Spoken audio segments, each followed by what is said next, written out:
Hello everyone and welcome back to another tutorial for the Marvel Spider-Man 2 game. In this video, I'm going to show you how you can enable auto heal within your game. So let's get started right away.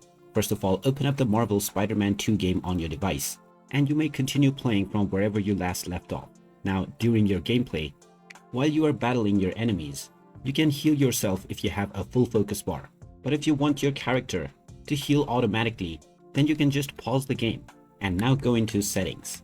From the settings page, go into the game options and now you will see various different settings. Just scroll down and you will see the auto heal option.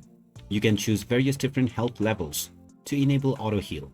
If you choose 50% for instance, then during a full focus bar, if your health reaches 50%, then your character will heal automatically. You can choose your desired level and then go back from this menu and your settings will automatically be saved. You can come back to this menu at any time if you wish to modify these settings once again. And there you have it. That is how easy it is to enable auto heal on the Marvel Spider-Man 2 game. If you find this video helpful, don't forget to hit that like button and subscribe to our channel for more useful tips and tutorials. Thanks for watching and I will see you again in the next one.